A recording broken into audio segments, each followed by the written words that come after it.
During the last few years, we've ventured into a lot of different fields, and we've had the opportunity to meet and work with a lot of wonderful people. I only hope that we never lose sight of one thing, that it was all started by a mouse. Congratulations, Mr. Mickey Mouse. Congratulations to you.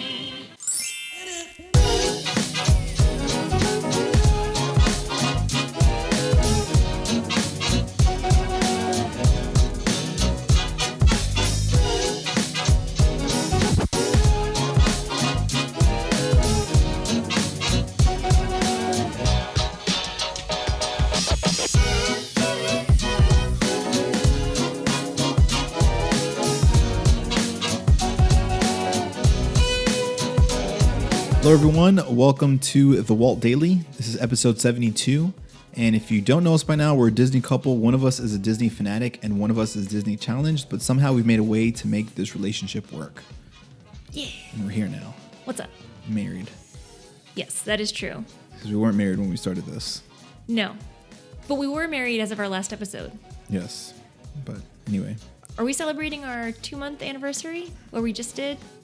Like a week ago? Yeah, I think so. I don't really know. You don't really know? Whoa. What a way to get the marriage I don't know how long we've been married. started. It feels like it's been years. So. That's funny. Yeah. You do headlines? Yes. Let's do headlines. Okay. So my first headline is like, I would call it Disney feel-good news. Disneyland has announced that they are going to be offering a child care assistance program for cast members. Oh, that's pretty cool. So cast members with kids that are 12 and younger are going to be able to access quality quality child care that is affordable, and it's going to be, the CEO mentioned that it was going to be a representation of how they want to help their cast members grow, and the program is going to have $10 million put into it yearly. So it's pretty cool. But it's not free. They'll still have to pay for it technically. That I don't know. I don't know all the details, but I do know that it is going to be affordable. I don't know if it's going to be based on how much income you have, like maybe that kind of a structure, or if it's just going to be a flat rate, or if it's just going to depend on the age of the child. I don't know all those details. I won't. I don't know if even I have access to all those details. I mean, now I have all these ideas of what you could do. Like, because to me, it should have been like, if you work at Disney, you have a kid, that you'd be able to bring your kid, and it's like you put them in camp, and it's like you just put them in a group with other kids, and you just walk around Disney.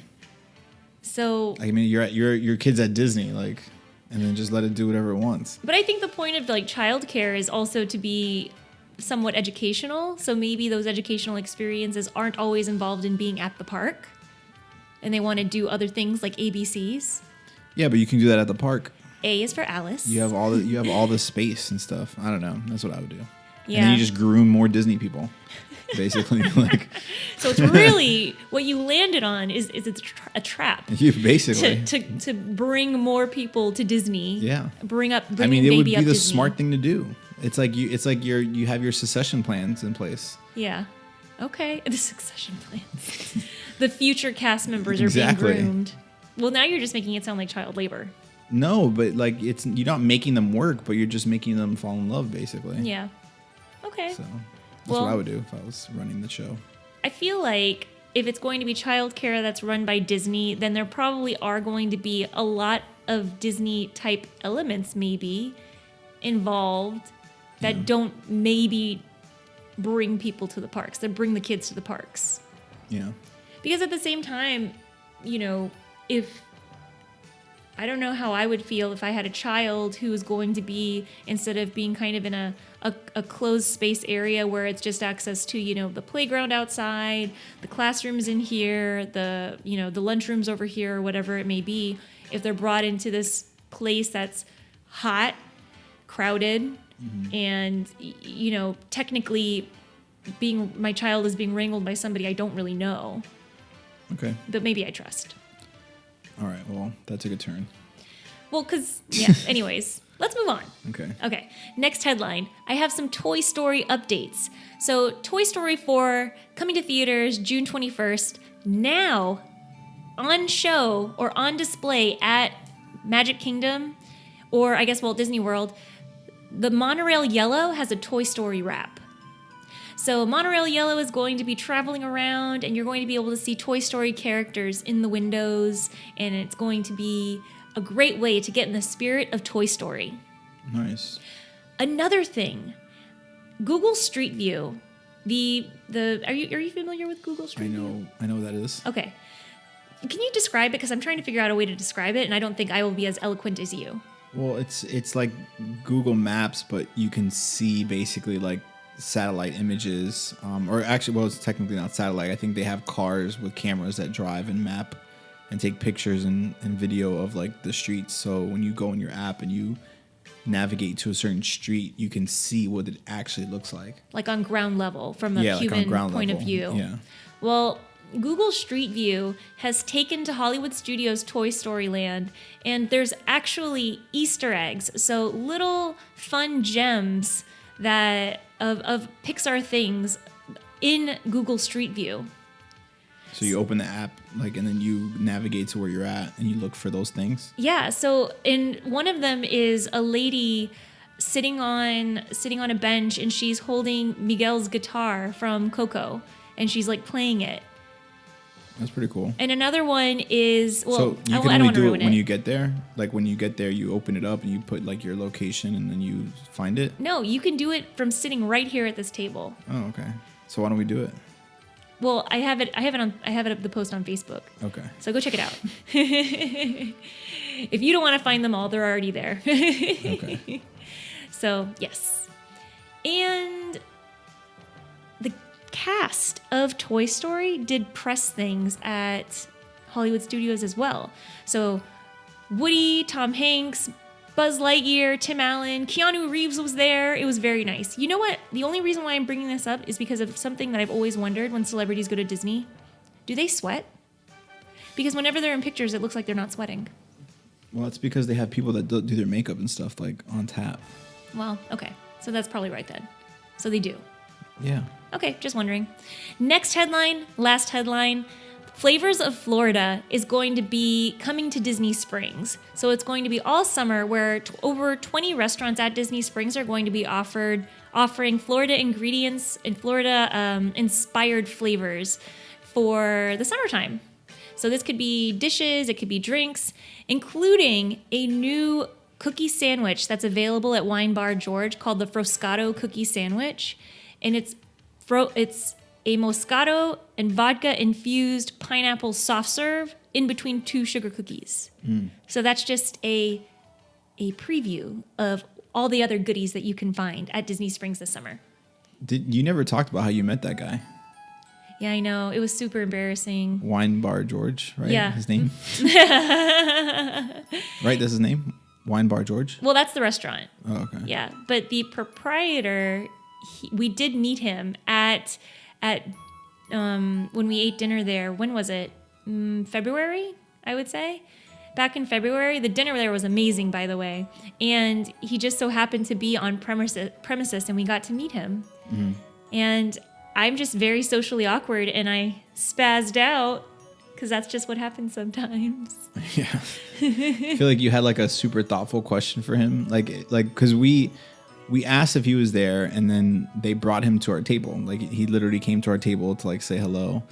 And I think but like we knew, like we had like a 20-minute notice, like that he was coming up to the table. And like they asked you, or we were just talking like, oh, what are you going to ask him when he comes up here? And I think you had like a super thoughtful question. And then like when he got there, I feel like that just went out the window, and you asked something like what's your favorite color? Or something like that. Like you did something stupid. I was like, what? Something along those lines. Do you remember what you asked him? I think, well, my original question that I wanted to ask him was how was the Master Sommelier exam? And I blacked out. Like, it was not even, it's like one of those moments where it's like, it's borderline traumatizing. And if I were to repeat the story, I'm sure everyone would get secondhand embarrassment for me. So we're not going to really go into too much detail. Okay. Because I don't want to put that on everybody else, too. Okay. I feel enough embarrassment as it is. So, but anyways, let's move on. Okay. Let's go into what we're going to be talking about today, and I feel like it's a topic that's right up your alley. We're going to be talking about tech at Disney, and really how technology has kind of changed the way that we experience the parks and things that, like, So experiences in the parks and also our experience at the parks, if that makes sense. So I kind of want to go just into a little bit of background. Disney has always been kind of on the front lines of technology, and I think one of the best examples is the Enchanted Tiki Room. So when Walt and his Imagineers were developing the birds for the Enchanted Tiki Room, this audio animatronic technology had never been done before. It was really going to be kind of the first use of the technology and the first exposure to the public of that technology. And so it was developed using mechanics and technology that was actually put into rockets. And what they created was really something that was going to be brand new. And so much so that the public and guests didn't really understand what it was going to be. And so what Disney decided to do was, so that people would understand what they're going to see in the Tiki Room, they would put one animatronic tiki bird outside describing what the experience was like. And it mesmerized guests so much that people were actually causing like pedestrian traffic jams, like looking at this audio animatronic because they were amazed at what they were seeing. So today, audio animatronic technology has just advanced so much that these characters are so very lifelike, and they've gone so much beyond what Walt Disney initially pioneered. And I think that just kind of that initial pioneering and always kind of building on how to make the technology better is just like a very, very quintessential Disney thing that you would often see. Yeah. I see that. Okay. Have you been to, is there an audio animatronic that you can recall that maybe you've been stunned at how lifelike it is? I feel like that all only happened in Japan. Like the stuff that they had there was like, because it was newer.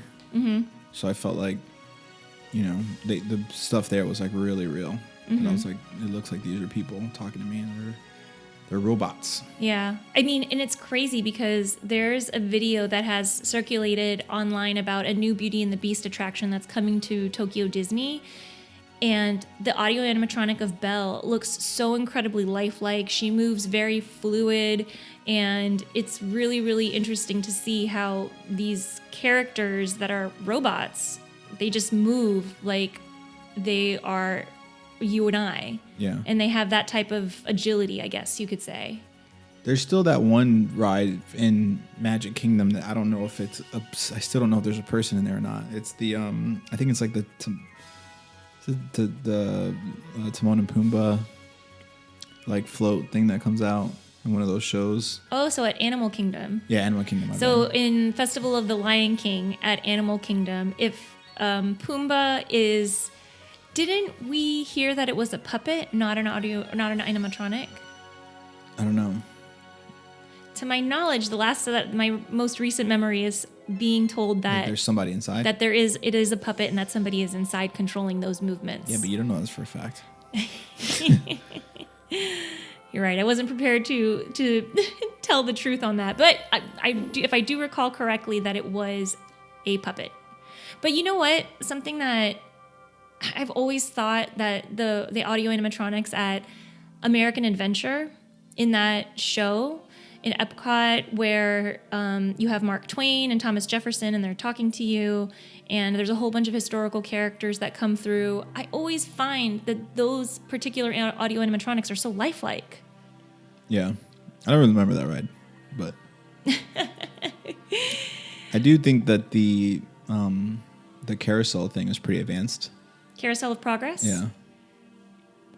So when you see Carousel of Progress, you think that, like, even being as close to them as they are, because when I was talking about American Adventure, they're kind of on a stage, so it's a little bit difficult to get too close to see if their facial expressions are very fine and things like that. But Carousel of Progress, for you, they look very lifelike? Not that they look very lifelike, but I just think for the age of that thing, I feel like it's an advanced thing that they designed. Yeah. Yeah. No, I mean, I agree. not now, it's not obviously, crazy technology, but just to think about what the age of that thing is and how they designed that then. I feel like that's like, it was like probably groundbreaking when that kind of people first went in there. Yeah, for sure. And I mean, Carousel of Progress is from Walt's time. So you think if I think it debuted in 1964. So literally, 55 years ago that attraction has really been around. And maybe it's had some improvements, but like really, it is very innovative. Yeah. For being I want to say as old, but it's really timeless. But as it's aged well, we'll say. Yeah. Okay. So something that I do want to bring up is magic bands. I think magic bands have really changed the way that we experience not just being in the park, but the resort as a whole at Walt Disney World, because it acts as your ticket, your room key. You can charge things on it. It takes the place of a lot of different kind of moving parts so that you can have almost a less stressful, more streamlined experience overall being there. Mm-hmm. What are your thoughts on wearables like that? Well, I don't want to carry anything with me ever. So like I still think, I mean, there's still like a lot of different ways for it to improve. Like I think it should be tied to my watch already. Yeah, that's something that that's the reason why I don't wear my Magic Band as often, is because I don't want to have to wear my Magic Band and my watch. Yeah, that's rough. Which sucks because I get that I get that they, you know, there's a lot of merchandising behind that, which I don't know what the real reason that they're not connected to your watch at all. But I mean, I would even pay for the app, like just almost like if I had to pay for a band, I would pay for access to the app, even potentially subscribe to it, to like still have them be able to potentially recoup that money from that they would lose out on the merchandise. But for me to just show up to Disney and not have to worry about having my wallet and like everything else, like, and just have it on my watch, that'd be amazing. Yeah, because especially with the wallet, it's kind of always a constant fear of mine that, you know, you pay for something, you think you put something back into your wallet or your purse, but you actually didn't, and it's gone. But that having that type of access in your Magic Band, or maybe potentially future in your watch, like with Apple Pay, which I guess you have on your watch anyways, and they do have Apple Pay. But anyways, but kind of eliminating that variable will make a less stressful guest experience. Yeah, I mean, I'm not worried about losing it, like, especially because a lot of times, like, you put it in a bag, you know, because, like, you don't want it to be in your pockets because you're on rides and stuff. Mm-hmm. My thing is the time that it takes. Like, get it all out. Like, to me, the best, like, yeah, I'm not really worried about losing stuff. It's more about just the time that, like, things can flow efficiently if everything is done through my watch or band or whatever. But for you to be able to just, like, show up to buy something and, oh, how much does it cost? Oh, great. Okay, let me pull out either my cash or pull out my wallet and then hand you my credit card, or insert my credit card and then the chip. Like, is it a chip or a swipe? And then I have to ask you that. And then, like, you know, then we have to have a conversation about, like, oh, these chips things are terrible. And then like the whole conversation. Yeah. And then, so like, you could skip all that stuff if everything was just off the band or your watch and you just scan it. Yeah. The time that, and then when you're done, you put the stuff back in your wallet and then put your wallet back in your bag. And inevitably there's somebody behind you and you're just got that, like you have that pressure, like, oh, I have to move, the line's long. Yeah. Move now. Yeah. Everything should be like, I feel like there should even be an incentive for you not to use, using a credit card technically causes I guess there's always going to be some sort of transactional cost. I was going to say, like, because a lot of times using your credit card, like, you get charged per transaction, but even if it's tied to your watch, your band, there's still like a tie to your credit card. Technically. But I feel like there should be some incentive to, like, deposit money into some sort of account or a gift card, and then it all be on your, and then, like, you get like a discount, and then it all be on your band or watch, because they would save on fees, and then you wouldn't have to worry about, like, the time. Everything would be super efficient. Well, I'm wondering if there would be incentive to the credit card companies to not have to produce as much plastic. No? Taking it too far? That's a stretch. Okay, well, just thinking out loud here. You know what's interesting, particularly about Magic Bands, aside from the charging, having that all the other capabilities that it does, but something that you can do with it is link it to, well, it's obviously linked to your My Disney Experience account, which is also linked to all the photo pass opportunities in the park. So all of those on-ride photos, for instance, that is all linked to this band. And you have the preview of the picture. Whereas before all the technology, all this app technology came out, you had to go, you preview the on-ride photo, and then you have to go to a physical counter to purchase the photo. Otherwise, you will not have that photo at all. Now, you can go up to the photo, and there's a little button that you scan your Magic Band on, and now the photo is linked to your My Disney Experience app. And it's linked to your particular account. And then depending on if you have a photo pass package, or depending on what your annual pass is, you will always have that photo available to you. Yeah. Or you can get the preview and it has like the watermarks on it, and you could just screenshot it with the watermarks and say that, you have it. Yeah. But a funny story that I heard about that type of where you can have, and I think you don't even have to scan your Magic Band, to be honest, anymore. I think it actually just recognizes that you're there. But on Rock and Roller Coaster, right when you first shoot off, that's where the photo is. And apparently there was one gentleman's Magic Band account that, for whatever reason, was stuck on the on-ride photo. He ended up getting thousands of photos of all of these people flying through this ride, because for whatever reason, it was like maybe it fell off and it was just right there next to where the sensor was. But he ended up getting all these photos, all these on-ride photos of other people. That's pretty cool. And it just flooded his app. Yeah. Yeah. It's interesting. Yeah, but I guess that's a glitch of some kind. Yeah.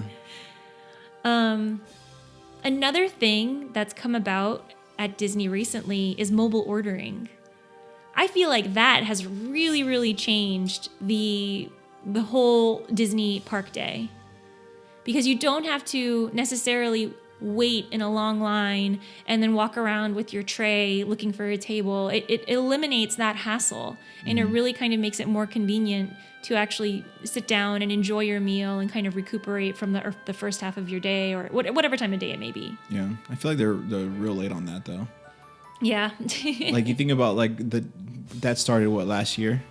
Yeah. I mean, pretty recently, within the last couple of years for sure. I just feel like Disney usually being, like, I think we've talked about before, like, they're usually like on the forefront of like technology and stuff like that. I feel like they're super late on the mobile ordering thing. Yeah. But when did Uber Eats come out? I don't know. Okay. You can ask Alexa. Echo, when did Uber Eats start?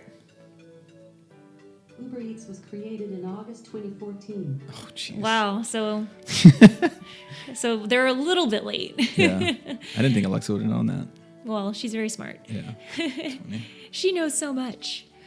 Yeah. So mobile ordering, it really, for me, on my park day, it really determines where we're going to eat.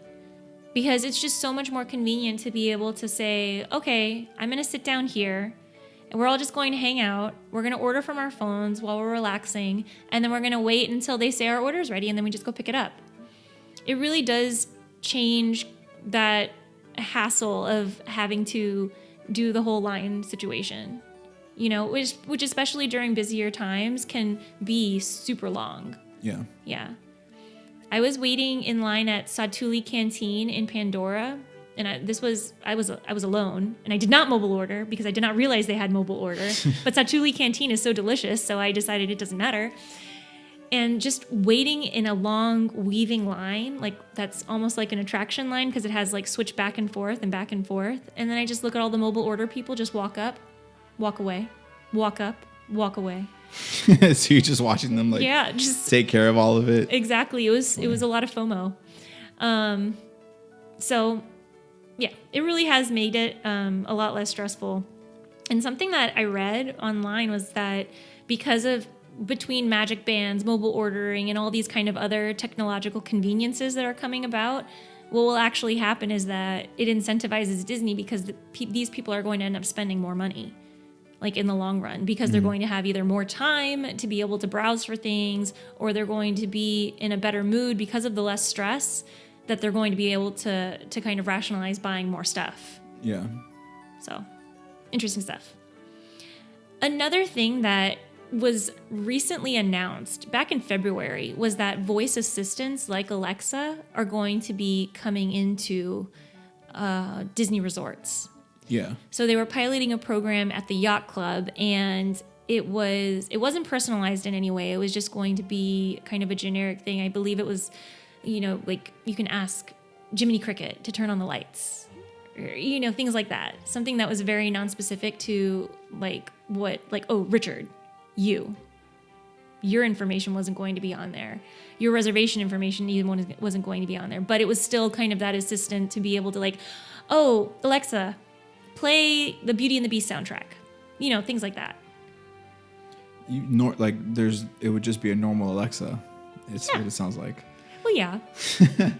But it shouldn't have your personal stuff on there anyway, really. I mean, the amount of work that would take on the back end to do is very difficult versus you just set one particular app for every room. It's much easier to do. Do you think that they would link okay, John Doe was staying in this room on the 1st through the 4th. These are the things that they asked for, specifically John Doe. And not just taking data this is what guests are asking for, tell me a reservation time for this restaurant or things like that. Now, I feel like there's two ways to answer that. One, I feel like they could do that eventually because the technology is there to do that. But the amount of back end work I think it would take to do that would be an extreme lift that I don't think that they would do, at least in the near future. Yeah. But I do think that they would put it there for you to be able to hear certain things or make contacts, but not tie it back to a specific person and an account, because that could get really hard, I think. Yeah. I mean, I'm sure they'll do it eventually, but I feel like they have to balance too the use case, the fact that are people going to utilize this, and we would actually see a return on the large investment that it would take to do this. I'm not sure if I see that right now. Yeah. But I'm wondering how you would use, I guess it just depends on it depends on what the offerings would be, but how you would use an Alexa device in your Disney room or hotel room in general. Every hotel room is going to have one eventually, and it's going to be for the basic stuff like an alarm, wake up call, turn on off all lights, tell them to send me up toothpaste, rooms, everything room serve, everything that you would generally ask someone in the hotel for, that should be able to do it through the Alexa. And I'm pretty sure now it's through text. So now when I've been traveling for work, everything's been through text. So they would text me hey, do you need anything? Or just send us a text if you need something. So I'd say, oh, actually I need toothbrush or toothpaste. And I'd just send them a text. You never told me that. Yeah. Oh, wow. Who's this on your phone? Yeah. What's her name? Harriet. Marriott. What are those things called?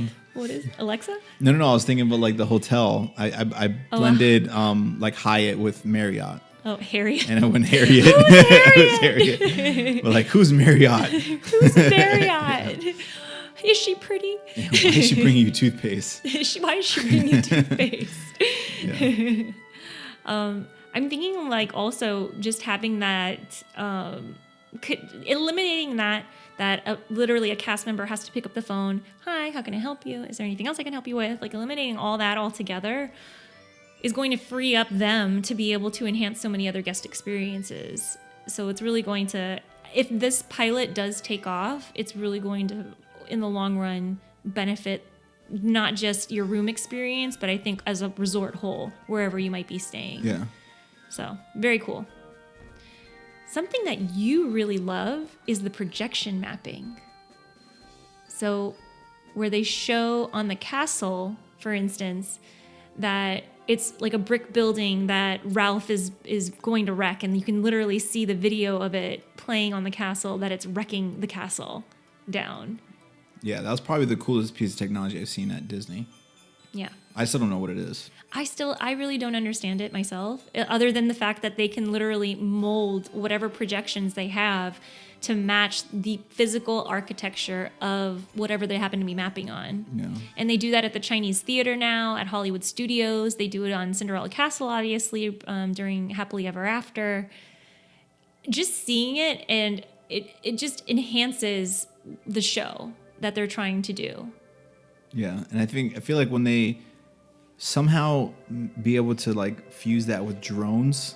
Which is coming, yeah. That's going to be the wildest show ever. Like, I'm not sure I don't even know how you, like, get better after that.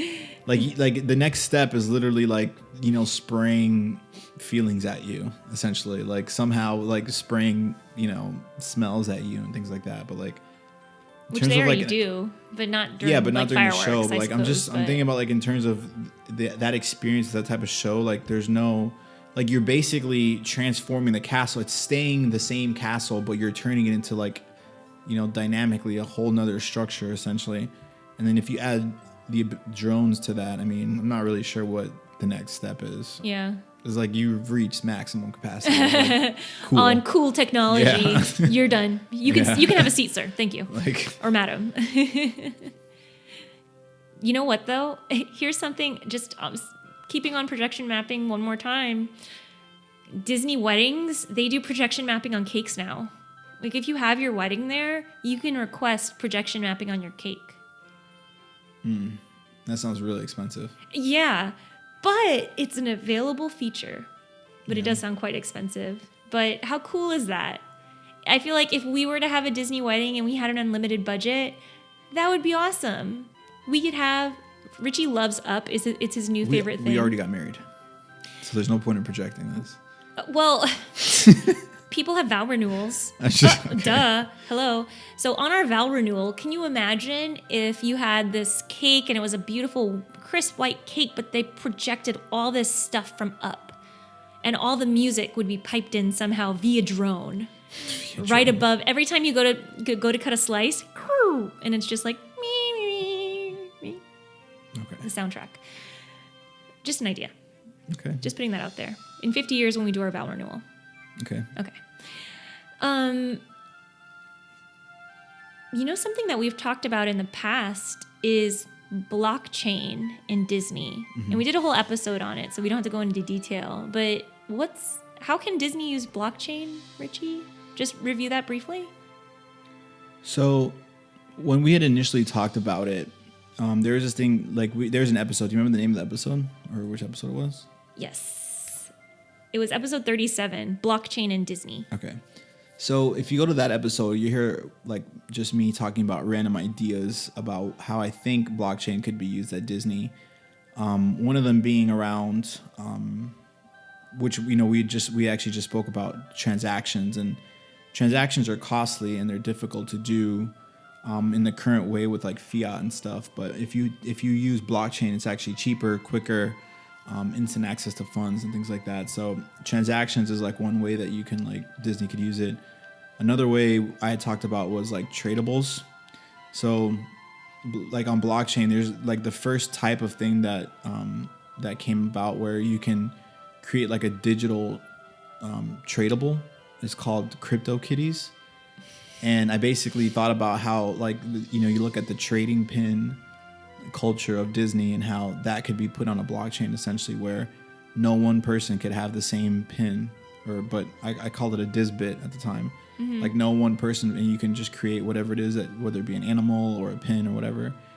That's another way to do it. But Disney had this thing called Dragon Chain, but the Dragon Chain was created at a Disney incubator, but it wasn't technically something that, like, Disney created so, like, they can actually use, like, for Disney stuff, to my knowledge. It was more so like Disney was just sponsoring, like, incubators and, like, trying to be innovative and stuff as they do.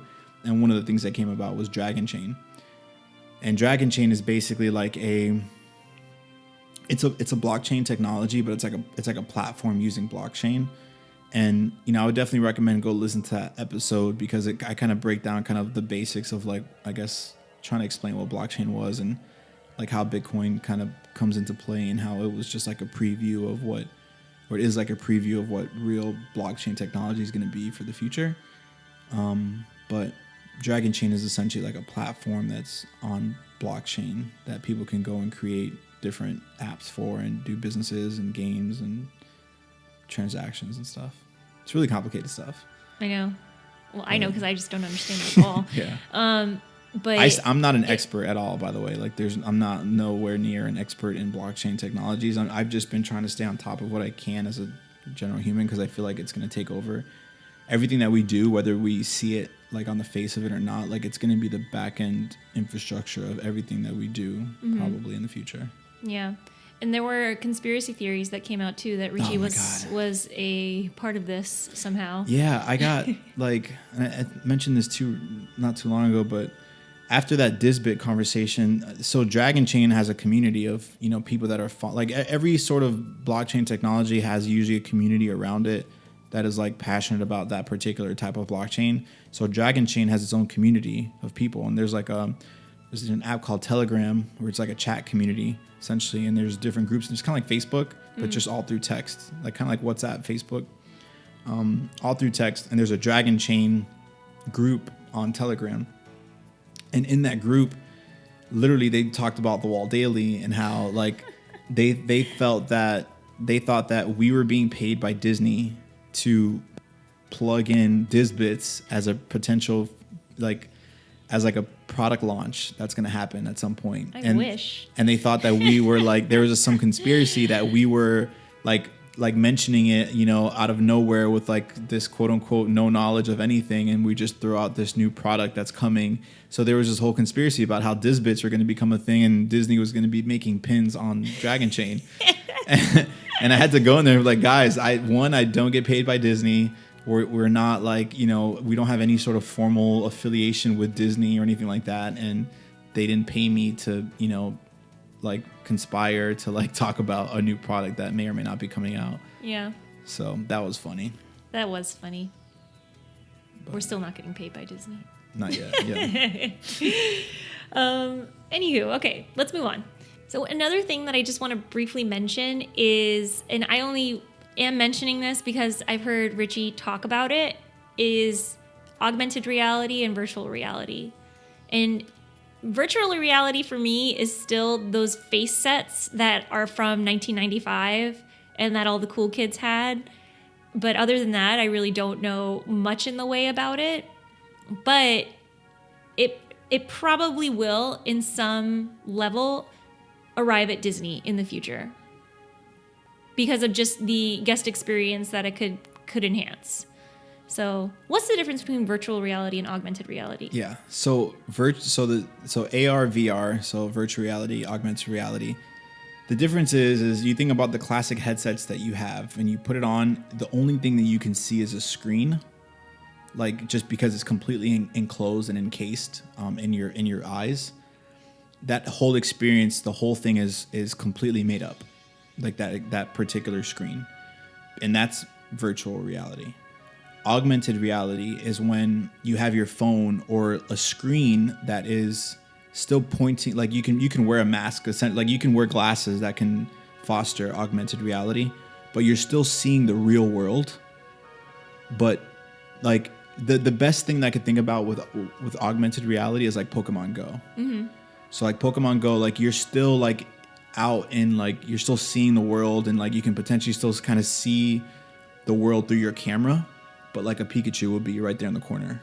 Well, there's kind of something similar happening at Disney right now, where it's the Disney Play app, where depending on what area of the park you're in, you have things that you can interact with that you wouldn't necessarily interact with if you weren't in that area of the park. And that's normally augmented reality. Mm-hmm. So like another, and a lot of times like it's not like super clear cut, but you also would think about like virtual reality is usually something that you would sit at home and put on a headset to do. Mm-hmm. And then you would be able to do, be virtually anywhere, like from one particular location. Yeah. But anytime you're like going somewhere or doing something physical, like where like there's like, it involves like the area that you're in, or like there's a mesh between like, things that were developed and designed through animations with the real world, that's usually augmented reality.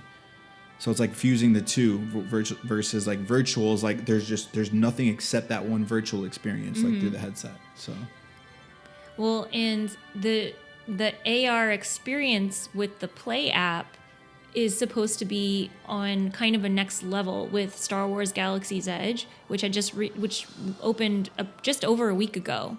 at Disneyland. It's supposed to be something that really enhances the experience of being there, putting you more into what the story of that land is supposed to be all about and what you're supposed to take away from it.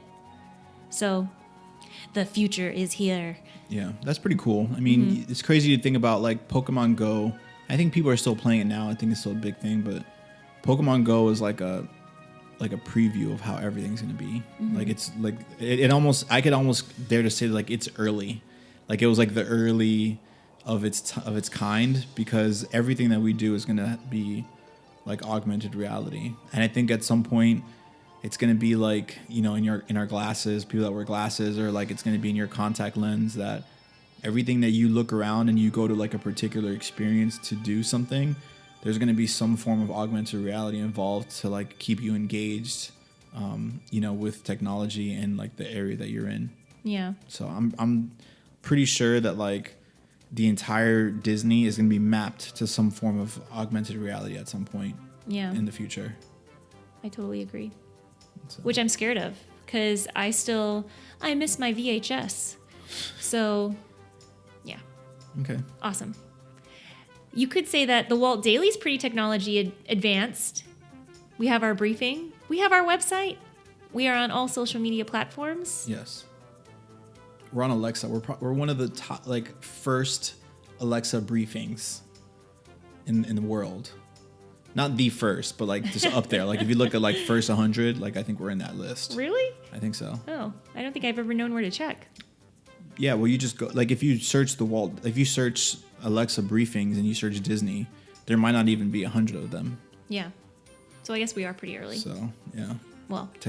Technologically advanced. Yeah.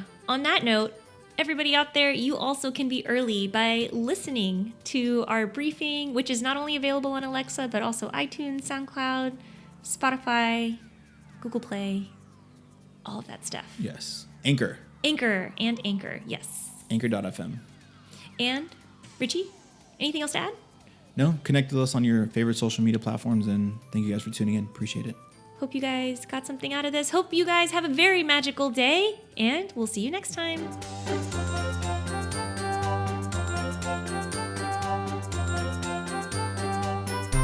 Goodbye.